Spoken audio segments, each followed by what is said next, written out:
dyan, no? Yung obserbasyon na yun ay napaka-valid kasi sa sobrang daming pambababoy na ginagawa kay VP Sara dyan sa House of Representatives, yung mga aso ni Tambaluslo, siya si Marcos Jr., yung ginawa nila kay dating Pangulong Rodrigo Duterte, ano man ang sinasabi ho ng mga aso nitong si Marcos Jr. ngayon dito kay VP Sara, wala nang naniniwala. Confidential fund. Paano kami maniniwala sa confidential fund? Yung ginagawang pagnanakaw ng administrasyon na to, talagang napakatindi. Paano papaniwalaan ng ating mga kababayan yung mga aligasyon dito kay Vice President Sara Duterte dyan sa confidential fund na yan? Kung pagka sinabi ng Estado na safe ang Pilipinas at hindi talamak ang krimen sa ating bansa, taluwas naman ho ito sa nangyayari sa mga nakikita ng ating mga kababayan sa social media at sa kalsada. Yun na lang ho mga kababayan. Paano natin paniniwalaan ang sasabihin ng administrasyon na to kaugnay dyan sa confidential fund na yan? Gayong dun sa mga simpleng bagay na ibinabalita ng administrasyon ni Bangag, puro kasinungalingan. Yun lang ho yun. Ituloy nyo lang yan. Tuloy-tuloy lang. Magmumukha lang kayong mga tanga at gago. Kita nyo naman yung sigaw ng tao. Di ba? Diyan sa Maynila. Oh, kita nyo? May pa I love you pa nga eh. Tandaan ninyo, you can never put a good man down. Yan ang testimony kay former President Duterte. Kaya yung mga anak niya, pag kumilos niyan, bantay kayo. Kami, na mga supporter, na mga Duterte, tuwang-tuwa kami at masaya kami na nangangampanya na si Vice President Sara Duterte. Ma'am, tuloy niyo po yan. Mabuhay po kayo. Mag-ingat po kayo palagi. At nandito lang ang mga supporters ninyo palaging nakasubaybay sa bawat kilos ninyo. Ito yung mga bagay na wala diyan sa administrasyon nitong si Marcos Jr. Yung mga vlogger na kagaya nitong si Sir. Napaka-organic ho no. Hindi ho kagaya nitong mga vlogger nilang mga Talyanista at Ensaymada. Yan ho mga bayarang vlogger ho yan. Kumukubra ho yan sa administrasyon. Iba ho yung kanilang sahod sa YT o FB, iba ho yung sahod nila. Kumbaga pang ano lang yun, ika nga, baka pang soft drinks lang ho nila yan. Hindi ho daang libo. Sa tingin natin hindi ho daang libo ang binabayad diyan sa mga vlogger na yan ng administrasyon para ipagtanggol yung mga kamalian na ginagawa nitong si Marcos Jr. Hindi ho birong perang pinag-uusapan dyan sa mga Ensaymada at Talyanista vlogger na yan. Lalo na yung mga dating vlogger ni Tatay Digong na talagang ang gagaling sumalansan. Pero nung nakatanggap na ho sila, wala nang atrasan. Kumbaga, napasubo lang yung iba dyan. Akala nila talagang pampalubag loob yung mga tinanggap nila nung una. Noong umabot na dun sa puntong sukdulan, yung no more turning back. Doon na ho sila natiklo at wala na ho silang magawa kung hindi pagpatuloy, pagtanggol ang mga kahit alam ho nila, wala na hong sa kanila, wala na pagsisiyasat sa mga ebidensya o wala nang pagsisiyasat sa mga pulisya, basta pikit mata na lang ho nilang ipagtatanggol, matakay nyo yung 20 pesos ng bigas.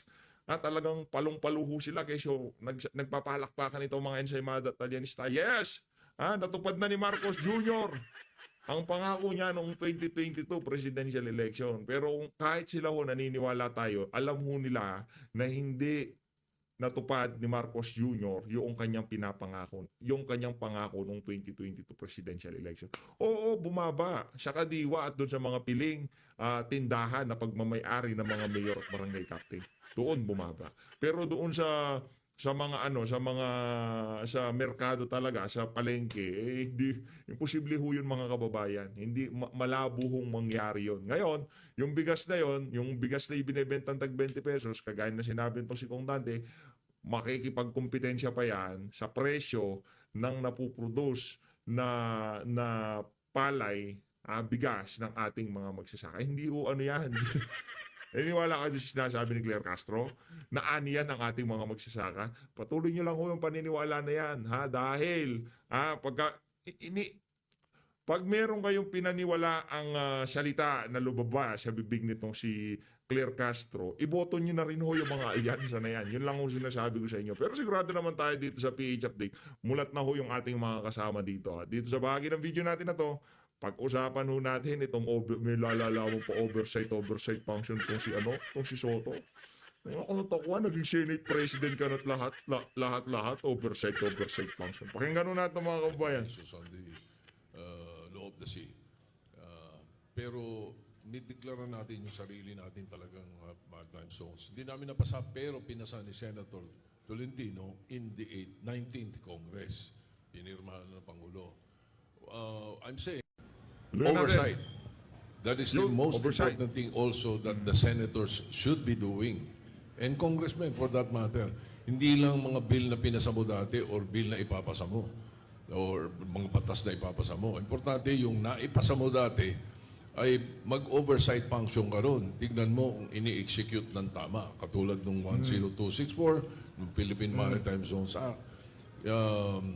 Yun ay dapat naming gawin at gagawin namin. Karoon kami ng overseeing yung kung paano pinapatok ng Executive Department yung mga batas na yun patungkol sa West Philippine Sea. Siguro madagdag ko yung kay Senator Tito Soto. Nako. Yung batas na yon, sa mga naungkat namin kahapon, kaya gusto ng China na manalo yung pro-China senatorials. Eh, Sino gusto ba yun? nilang ma-repeal yung batas na yun. Sino ba yun? Senator Robin Padilla, inendorso mo, oh. Nagkakalat. Sino ba yung mga pro-China senator? Ano bang gusto nilang i-repeal na batas? Magpangalan ka, Brad. Yan ang nga ba sinasabi ko eh. Magpangalan ka. Aral ka ng aral. Wala ka namang anak ng tokwa. Ayan, maya nakikita mo, nasa ibang bansa, aral ng aral. Nakatoga pa. Pangalanan mo kung sino yung mga pro-China senator. Sabay natin banatan dito. At rektahin natin tanongin kung gusto nilang i-repeal yung batas na kung ano man yung repeal na sinasabi mo na yan. Di ba? Huwag yung puro parinig. Parang ikaw si Amy, dapat talaga kayong magsama-sama dyan sa alyansa, lagya ka. Isa sa pinakawalang kwentang naging senador ng Pilipinas. Nabudol niya itong si Tatay Digong noong 2019 eh. Diba? Magkakasabay sila nila Senator Bato. Senator Bato, Senator Bongo, Senator si Tolentino, magkakasama sila. Inendorso yung Tatay Digong. Ngayon, nung nagbago ng ihip ng hangin, bigla siyang cambio siya, punta siya dito kay Marcos Jr. Pigilan mo pagpaparinig, diretsuhin mo kami kung sino yung mga gustong mag-repeal dyan sa batas na yan. Gusto nilang ma-repeal. Wala nang oversight nun kung repealed na yon. Hindi na ipapatupad. So tuloy-tuloy pa rin yung Ang sigurado dito, Brad, talo ka. Panalo to. Hoy. Ang sigurado dito, Brad, talo ka. Talo si Tolentino, panalo si Marcoleta. Yun ang sigurado dito. Sakit, no? Yun ang sigurado dito. Maliban doon, ngayong mga panahon na to, lahat walang kasiguraduhan. Isa pa lang ang sigurado ngayong mga panahon na to. Panalo si Marcoleta, talo si Tolentino. Yun ho sigurado. banta. Hindi lang pambubuli, kanila na yon. So maliwanag yon doon sa mga naungkat namin kahapon at ang nagsalita mismo nito ay ang National Security Council. Attorney Abalos, siguro malinaw sa lahat na ang team ng alyansa ay pro-Philippines. Hindi. Pro-Philippines? Hindi totoo yan. Pambubudol na naman yung pro-Philippines na yan. Kailanman dyan sa alyansa na yan, wala akong nakita ni isang pro-Philippines. Pro-Marcos meron. Oo, naniniwala ako, pro-Marcos.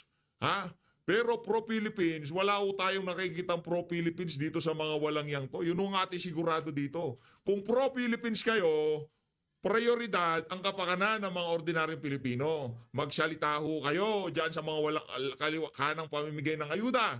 Magsalita ho kayo dyan sa 20 pesos na bigas na yan na kung saan isasubsidy ng gobyerno. Yun, magpag-usapan natin yun. Yung paglilipat ng pondo sa PhilHealth. Kung yun ang mga pinag-uusapan nyo, pro-Philippines kayo.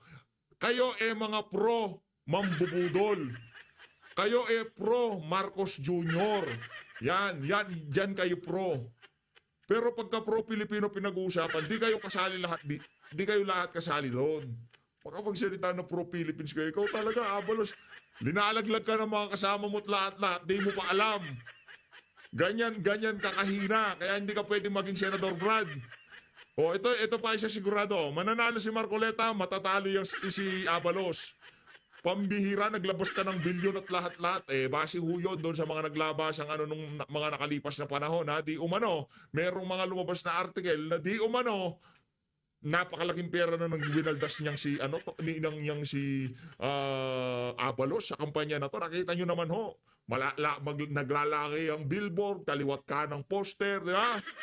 Pagmumukha niya, nakabalandra sa kalsada, sa highway, sa iba't ibang dako ng Pilipinas. Kumusta naman sa survey? Tinatalo ho siya nito. Ito, sikap lang. Taong bayan ang nangangampanya sa kanya kasi para siya sa tao, hindi nyo malulokong ating mga kababayan. Kahit gamitin nyo pa yung issue ng China, ito ang nagdudumilat na katotohanan ngayon. Kayong mga kandidato ni Bangag, ni isa, wala kayong sinasabi kaugnay sa mga issue na malapit sa bituka ng sambayan ng Pilipino. Pakinggan nyo to. Kayo dyan, makinig kayo. Dahil hindi kayo mananalo dyan sa estratehiyan nyo na yan. Nagbibingi-bingihan, nagbubulag-bulagan, nagtatanga-tangahan sa mga kabalbalan ng administrasyon na to. Hindi na pwede yan ngayong mga panahon na to, mga brad. Importante ang sovereignty, ang soberenya ng Pilipinas. At malinaw sa bawat Sovereignty ka na sovereignty. Yung mga illegal na droga, yung mga kriminal nagkalat sa karsada. Aanay mo pa yung sovereignty mo naman, yung lahat ng kabataan, lahat lang sa droga. Anak ng trokwa. Sovereignty, importante, mahalaga yan. Pag-usapan natin yung sovereignty, kung yung amo nyo, hindi niya isinuko si Tatay Digong. Kayo sa lahat ng kandidato, ang pinaka walang karapatang magkwento sa amin kaugnay dyan sa sovereignty na yan. Tandaan mo yan na Abalos. Kayo sa lahat ng kandidato ng pagkasenador, kayo ang pinaka walang karapatang magsabi sa amin, magturo sa amin na sovereignty. Huwag nyo kaming turuan yan. Baka sa inyo namin ituro yan. Ang tunay na Malaya, kung merong korteng gumagana, hindi nila isusuko yung kababayan nilang Pilipino sa mga banyaga. Hindi ho gagawin yon ng isang malayang bansa. Ginawa yon ng amo nyo. For your information, baka natutulog ka. FYI. Langya isa ka. dito, maski nasa kwartong ito. Sovereignty, But first sovereignty. things first. Bangag na lahat ng Malaki kabataan, sila, sovereignty maliit ka pa tayo. dyan. Siguro these are things to be learned. At anong dapat gawin natin? Unang-una, through the budget. No? Bigyan natin mas lalo ang itong mga Coast Guard natin. Kita naman natin From the oil spill na nangyari, talagang kulang na kulang. Sa mga Southern Seaboard natin, yung mga smuggling, talagang kulang. No? Kaya dapat ponduhan talaga natin ang gusto ito. This is for our own, not only about China. Di ba natin pinonduhan? Nung nagdaang budget, anong ginawa ng House of Representatives? Huwag kayo puro dakdak. Bakit hindi nyo kondinahin yung pagtapyas sa pondo para sa AFP Modernization Program? Mga kababayan, sa hindi ho nakakaintindi dun sa AFP Modernization Program, yun ho ang pondo para pagandahin ang ating mga kagamitan. Pandigma, mapalupa, mapadagat, basta modernization ho yan. Kumbaga, imo-modernize ho nila, bibili tayo ng mga bagong teknolohiya. Okay, siguro mga radar system, mga bagong vapor. Anong ginawa ng House of Representatives? Huwag mo kaming paandaran diyan sa modernization na yan. Dahil ang mismong administrasyon na nag-i-endorse sa inyo, binaboy ang AFP modernization na yan. Isip ka. Pangalawa, meron kami, ako yung DILG, meron kami PNP Maritime. Nako. Buong Pilipinas po iyan. Siguro dahil maano sa West Philippine Sea, dito rin natin ibuhos ang resources. Kasi gasolina lang yan, napakamahal na yan No? Tignan natin. No? At pangatlo, aside from this, yung sinasabi nating law of the sea, yung sea lanes na sinasabi ni Senator Tolentino at yung sinasabi ni Tito Soto, let's make sure that this will remain for the interest of our republic, of our people. Kaya nga, importante sa mga nakikinig ngayon, pakinggan nyo maigi ang plataforma ng alyansa. Lahat po ito ay pro-Philippines. Tandaan nyo po yan. Wow. As long as we are here. No? Walang ni isa sa mga yan, walang pro-Philippines. Manwala ho kayo sa akin. Ako dito, di ako tumatakbo ng kung anumang pwesto sa pamahalaan. Pagkaya ang sinabi ng isang kandidato na pro-Philippines siya, pero taliwas naman ho sa ginagawa niya, binubudulo kayo niyan. Manwala ho kayo kay PH Update. Pro-Philippines, di ka nga kayo makapagsalita kaugnay sa kriminalidad sa Pilipinas. Pro-Philippines kayo? Yung issue na yon, direktang natatamaan ang ordinaryong Pilipino. Pro-Philippines kayo? Pondo ng PhilHealth, ilinipat ng bangag yung pinuno. Hindi kayo nagsasalita. Pro-Philippines kayo yan. Yung issue na ron, direktang natatamaan ng mga ordinaryong Pilipinong mahihirap. Pro-Philippines kayo nun? Pambihira. Bycam report na kulang-kulang, hindi nyo man lamang mapahapyawan dahil natatakot kayo kay Tambaluslos. Yung mga ginawa nilang anomalya dun sa Bycam report na dapat dumaan sa plenaryo ang pagdadagdag o pagbabawas o paglalagay ng mga figura. Hindi kayo makaimik. Pro-Philippines kayo niyan. Ang kakapal naman ng mga mukha nyo. Kung ganyan na lang lahat talaga mga pro-Philippines, wala na. Magsialis na ho tayo, anak ng tokwa. Pro-Philippines, seryoso ka? Singot ka muna bago ka maging pro-Philippines. Buisit ka. Sovereignty. Wala na, ubus na mga kabataan natin, bangag na lahat. Anak ng tokwa, bumabaha ng droga, sovereignty ka pa? Langyang yan, walang problema. Yung iba mga kandidato, ibida nila sa amin yung sovereignty na yan, yung West Philippine Sea, papakinggan namin. Pero kung kayong mga kandidato, na kung saan ang pinuno nyo, binenta, pinamigay ang kapwa niya Pilipino, wala kayong karapatang magsabi ng sovereignty, baka ang aangas, akala mo talaga may binugo sovereignty, mga ulol. Sorry, pasensya na. Nadala lang. Sa lahat kasi ng mga kandidato, sila pa ang merong lakas ng loob na magkwento ng sovereignty sa atin. Sovereignty. Walang Wala yan po, yan. at hindi lang siguro yun, kung talagang ang mga mangingis Kayo ay mga pro-bangag. Period. Kayo mga pro-bangag. Tapos. hindi lang naman sa Pangasinan, sa Villasis, hanggang Sambales po ito lahat ito. Kasi siguro tignan natin how we could also help our fisher folks. Tulungan na rin natin sila. Through some other way, anyway, marami ka namang mga pondo dyan, through AX, TUPAD, kung AKAP, siguro unahin na po natin ang mga pamilya nila. Maraming salamat po. Thank you. Kung wala na pong karagdagang insights, we move on to the next reporter. Kindly state your name, media organization, Yan. and question. Yes, good Pakinggan afternoon, natin yan, Catherine pakinggan Valente natin. from the Manila Times. So related din sa China issue, sinabi po kahapon ng National Security Council that there are indicators that China has been trying to interfere with the Philippine elections and may mga Chinese state sponsor.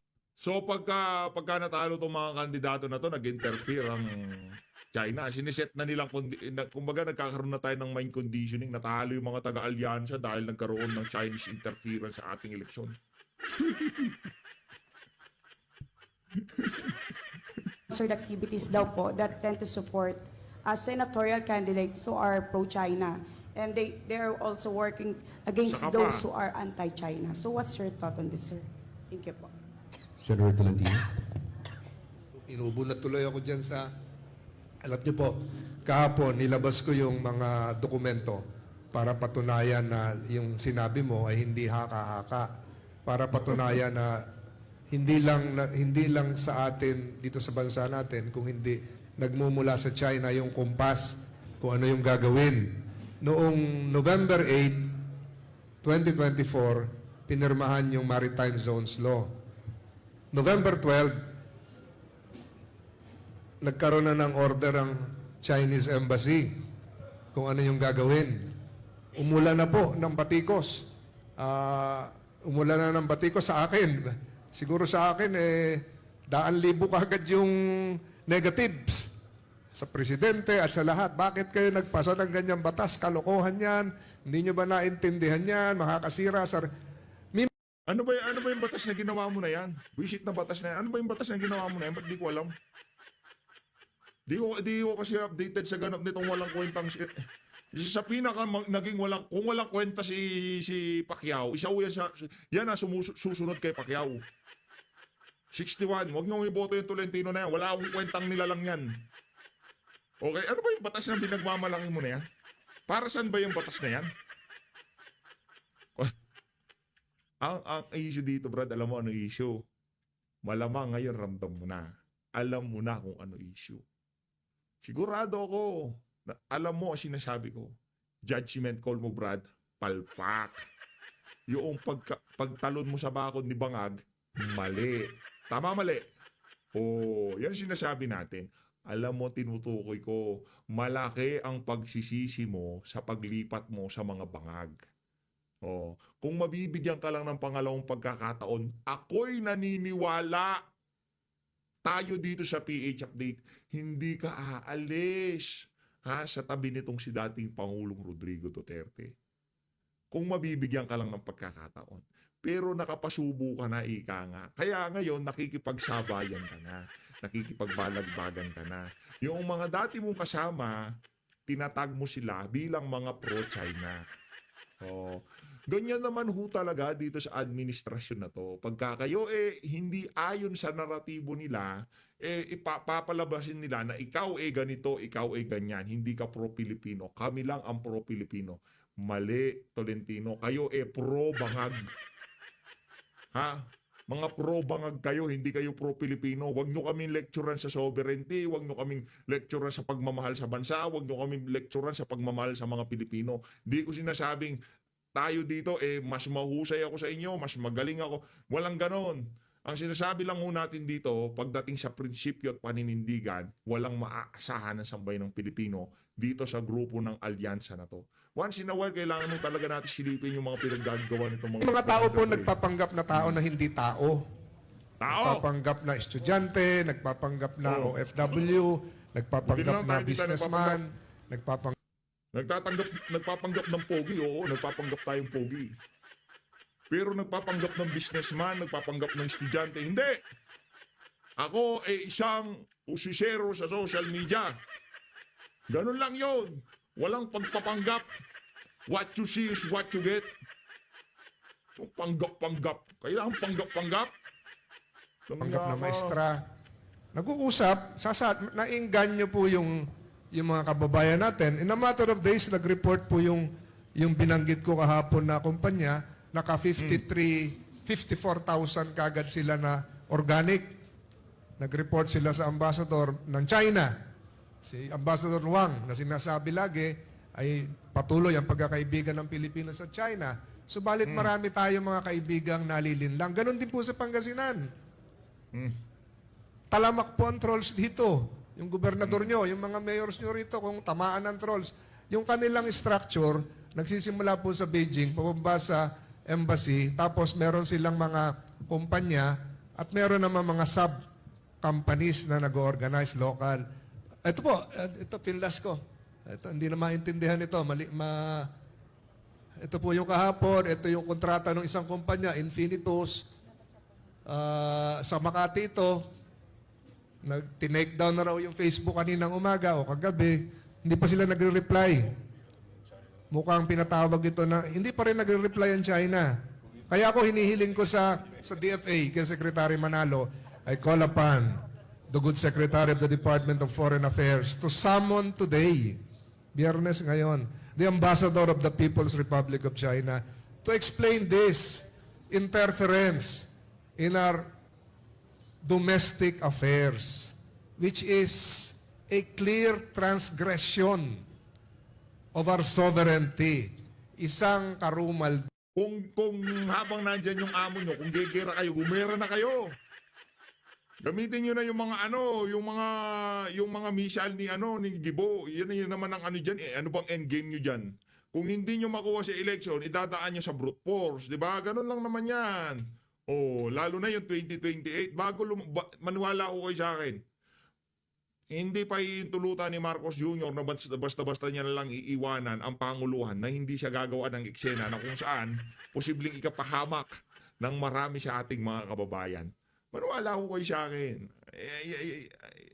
Siniset na ho nila yung tono. Siniset na ho nila na ito yung mga yung mga submarine drone, yung ganito ganyan, di ba? Siniset na ho nila yung stage para kung sakaling dumating yung pinaka kinatatakutan ng lahat. Wala ho tayong ibang sisisihin diyan kundi yung mga magagaling na congressman at senador na imbis na i-de-escalate ang sitwasyon, kita nyo naman ho yan mga kababayan. Nagkakaroon ho tayo ng patutsadahan, nagkakaroon ho tayo, dapat sana diplomasya. Kaya nga meron tayo mga, kung tawagin diplomatic channel sa magkabilang bansa na pag-usapan natin yung mga hindi mapagkasunduan. Pero hindi ho tayo pro-China dito ha. As much as possible kasi sa totoo lang ayaw kong pakialaman yung issue ng China na yan. Ayaw kong sausawan yan. Bakit kanyo? Napaka raming hindi nakakaintindi pero pinipilit nilang isama yung sarili nila sa usapan. Tayo kasi nung mga nakalipas na panahon, talagang i-discuss na ho natin yan kung bakit yung understanding ng ating mga kababayan dyan sa issue na yan, nandun pa lang sa surface, pero pinipilit na ho nilang makipagbardagulan. Kung hindi ho natin maintindihan, wag ho tayong basta-basta maniwala at wag ho tayong magpadala sa ating emosyon sa mga nakikita at sinasabi ng mga pro-bangag candidate na to. Okay? Wag ho tayong basta-basta maniwala. Ang prinsipyo ko lang dito, hindi lang China ang ating mga kaagawan sa mga pinagagawang bahura dyan sa West Philippine Sea. Okay? Nandyan ang Vietnam, nandyan ang Taiwan, nandyan ang Malaysia, nandyan ang yun yung mga bansa na yon, nandiyan ang China. Kung yung standard na ipinapataw natin dito sa China, gayong kaagawan din natin yung mga nabanggit ko na bansa, dapat yung standard na ipinapataw natin dito sa isang bansa na to, iipataw natin sa lahat. Yung iba ho kasing bato-bato dyan, ang kaagawan natin, kunyari, Taiwan, sila lang, hindi kasama ang China. Lagi yung ganun, meron ho tayong dispute sa iba't ibang mga bansa dyan sa West Philippine Sea. Okay? Hindi lang ho China. Pero ito ho ang hindi maintindihan ng ating mga kababayan na dinidemonize ng pamahalaan ng China sa kadahilanan na yun ang naratibo ng mga Amerikano. Okay? Malalim ho yan. Malalim ho yung issue na yan. Malalim ho yan. Hindi naman ho porket West Philippine Sea lang pinag-uusapan natin dito. Nandiyan ho, pagka pumasok na ho yung West Philippine Sea na yan, papasok na ang interest ng mga Amerikano dyan. At kung sakaling sumali ho sila dyan sa issue na yan, tandaan nyo ho yan, hindi naman ho sasali ang mga Amerikano na yan para sa kapakanan ng sambayan ng Pilipino. Sasali ho yung mga yan para maitulak ang kanilang interes diyan sa bahagi ng ng katubigan dito sa Asia. Okay? Huwag ho kayong basta-basta magpabudol. Tayo ho dapat atin yan makapangisda ng malaya diyan ang ating mga mangingisda, kung ano man ang gawin na pang-sisiil sa atin ng bansang China, kailangan ho natin itong questionin, kailangan ho natin magkilos protesta, pero hindi para sa umabot na makipaggera. Na kung saan itong mga individual na kagaya nitong si Tolentino, hindi natin malaman kung ano nga bang stand nila dyan. Ano bang gusto nyo? Pagka meron lang issue itong si Marcos Jr., dyan lang natin pinapainit yung West Philippine Sea. Pagka walang issue itong si Bangag, hindi natin papainitin itong issue na to. Kasi wala na si Tatay Digong, nasa The Hague, Netherlands na. Si BP Sara, hindi nyo na mababartagod yan. Takot nyo na lang sa kanya. Tuloy. Malinaw ho. Sa social media, kung hindi ho tayo ganun kalalim ang ating pagkakaintindi sa mga bagay-bagay na ating nababasa at napapanood, mas mainam na maging meron na lang muna tayo na kung saan yung tipong mga meron na napanood mo, hindi mo naiintindihan as much as possible, para hindi ka na lang makaragdag sa confusion ng ibang mga kababayan natin na hindi ka na lang makapagpasiklab sa pagkakalito ng marami sa ating mga kababayan, mas mainam na panuorin na lang natin at pag-aralan natin na maigi yung sitwasyon. Yan ho kasing issue na yan. Di lang naman ho ngayong panahon ni Marcos Jr. yan. Way back yan ho, nung panahon pa nitong si Marcos Sr., nandyan na ho yung dispute na yan dyan sa West Philippine Sea. Hindi ho nasolusyonan sa napakahabang panahon dahil nga ho, malakas ang bansa nila. Pagka sinabi nila na ganito gagawin namin, ganyan yung gagawin namin, ano magagawa natin? Ano magagawa natin? Sige nga. Halimbawa, padalaan ng isang daang destroyer yung West Philippine Sea na yan. Sinabi nila wala makakapasok. Anong palag natin? Di ako pro-China dito, pero doon ako sa realistic, ika nga. Doon ako sa makatotohanan. Di ba? Doon ako sa makatotohanan. Alam nyo ho ba kung ano nangyayari sa mga matatapang? Nakita nyo ho ba yung road rage? Yung isa naka-SUV, yung isa naka-motor. Di ba? Ganun nangyari. Ang angas, nagigipagsabayan siya. Yung naka-SUV, ayaw pa niyang bumunot. Nung bumunot siya yun, bulag tayong ama. O yung anak nakatakbo. O, yun. Yun ho ang senaryong makikita natin dyan sa West Philippine Sea pag nagkataon. Pag nagpilit itong mga anak na to, kagaya nung anak nung yung kaysa ginitgit daw siya. Diba? Yan. Yun ho si Tolentino. At yung ama, ang sambayan ng Pilipino. Ito yung mga anak. Yung mga, ginitgit ako. Ganyan ho sila. O, yung naka-SUV, yun ang China. Pagka linabasan tayo ng bakal, talagang paplakda tayo sigurado. Kahit tulungan ho tayo ng Amerika, trade war nga, di sila umakapalag eh. O, anong nangyari kay Trump? Tiklop! O, asa na yung tariff war nila? Sino nanalo? China! O, masakit mang sabihin, dahil kaaway nyo ang China, pagdating sa tariff war, hindi umubra ang Amerika. O, 1 China, 0 Amerika.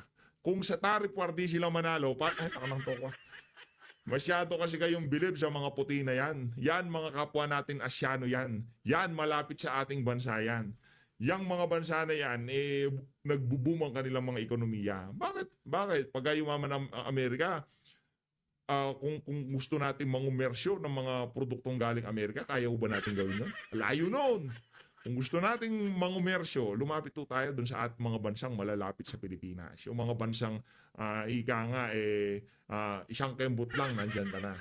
Ano yan? Ano yung mga nagbuboom na bansa na yan? Amerika tuloy. China.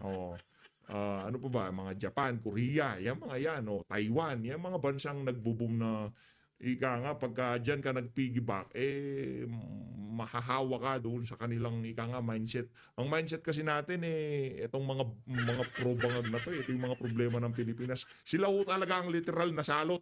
Napababad tayo dito sa West Philippine Sea issue na to. 1 oras tong press con nyo na to. Nakanantawa kung isa-isayin ko mga punto nyo dito, baka di tayo matapos. Tumal at nakakahindik na pagyapak sa ating kalayaan. Lahat pinakialaman nila, pati sa malls.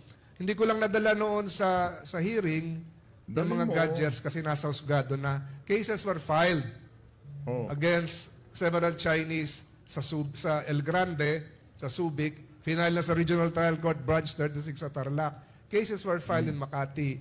Cases were filed in Palawan. Pending po lahat ito. Ito po yung mga pumapasok sa mga malls.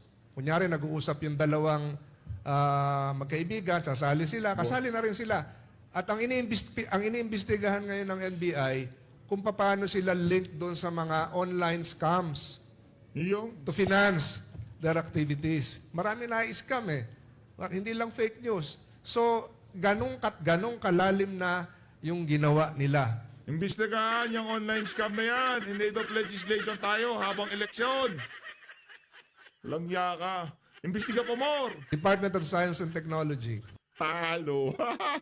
Talo. Ang sigurado, talo ka, Brad. Ang panalo si Marcoleta. Ang panalo si Pastor Kibuloy. Ang panalo si Senator Bato de la Rosa. Ang panalo si Senator Philip Salvador. Senator Christopher Bongo. Lambino. Hinlo. Mata. Rodriguez. Sila ho ang panalo. Ikaw, talo ka. Kasi pro-bangag ka. Yun. DICT, PhilHealth, nahak lahat nila. At marami pa hong iba na hindi ko babanggitin dahil nakakahiya na napasok yung mga ganong ahensya. Ang ibig ko pong sabihin, pinakialaman tayo ng China at papunta doon sa tanong mo, pati itong eleksyon na ito, pati itong 2025 elections, gusto nila. So pagka natalo ka, nakialaman China. Di ka nga pumapasok sa survey. Ibig sabihin pati survey, pinakialaman na rin nila. Hirap, no? Yan ang nga ba sinasabi natin, no? Yung mga decision natin sa buhay, ayusin natin. Naano na ako dito, napasarap na upo ko. Paano ba yan? Di ba? Paano ba yan? Yan ang sinasabi. Masyado ka kasing impulsive mag-desisyon. Nakita mo lang nanalo tong si Marcos Jr., sabay punta ka sa kanya. Di ba? Yan sinasabi natin. Huwag ka masyadong apurado. Lugar na isa ka sa mga kinakampanya namin dito, isa ka ngayon sa mga nababanatan dahil lumabas ang tunay na kulay mo. Sa bagay, kung yung pagpananatili mo kay dating Pangulong Rodrigo Duterte, isa lamang pagpabalat kayo, mas mainam na umalis ka na talaga. At least itong mga kasama natin dito sa dito sa Duterte, yan ang mga solido at talagang tunay na nagmamahal sa sambayan ng Pilipino. Kasi sa lahat ng kandidato, sila lang ho ang pumupuna sa mga kalokohan ng administrasyon. Yung mga ticket ng Dilawan at Pinklawan, binabanatan ba nila si Bangag? Yaang si Kirubin, yaang si Bam Aquino, yaang si Kiko Matching, di ba? Binabanatan ba nila yung administrasyon? Nakakarinig ho ba kayo ng pagpuna? Di ba? Binanatan nga sila ni Guanzon. Binanatan ho niya yung mga dating niyang kasama na bumibira kay Marcos Jr. Ngayon nakikisapakat sila. Ini-endorso pa ho nila yung mga kandidato nitong si Bangag. Ang nakaupo ay pro-China senators na mayorya. Gusto nila ma-repeal yung Philippine Maritime Zones Law. Tingnan niyo po itong, can we have some of the, yung mga utos para kay Presidente? Meron ditong mga messages na, ito po, ayan, tone and voice. November 26, 2024. Binanatan nila si BBM, binanggit pa yung tatay, the Marcoses are blah, blah, blah. Senator Bongbong Marcos, ito yan, like father, like, ito yung command. Ito yung amplify ng mga troll. Ginawa nga. Di ko Yung mga alam na, ano ba yan? Di ko nga mabasa eh. Parang di ko naman alam yun, baka kailang gumawa niyan. Nakita nito, maniniwala. Si Presidente, bababa talaga yung survey. Kahapon, ginamit na naman. Ginamit na naman kahapon. Binaba na ng 20 pesos yung bigas. May order na naman mga ganito. Banatan niyo yung mga bigas na yan. So, ang dami na naman nagalit. So, Teka, hindi namin binabanatan yung bigas ng walang kapararakan, ika nga. Di kami bumabanat ng walang kapararakan dito, Tolentino. Binabanatan namin yung bigas na yan dahil merong kaming mga dahilan. Kami merong mga kilalang magsasaka. Kami naiintindihan namin kung paano gumagana ang agrikultura. Okay? Hindi kami bumabanat dito na yung tipong trip lang namin banatan. Hindi ganon. Ikaw naman, oo. Hindi ganon gumagana yon, Tolentino. Hindi ganon yun. Panoorin mo yung mga video ko, ulitin ko na naman sa'yo. I-explain ko na naman kung bakit budol yung rice nyo na yan. Parang Biyernes Santo pag umukha nitong mga kumag. Tingnan nyo. Ba't para malulungkot kayo? Laan nyo kung sino nasa likod dito si Bibi Sara. Pakita ko sa inyo, ha? Pakita ko sa inyo kung sino nasa likod ni Bibi Sara. Yun! Si Ulik ba ang nasa likod ni Bibi Sara? Tanggalin natin. Balik natin, ang pangit eh. Ayun na nga mga kababayan. Dito na natin tatapusin ang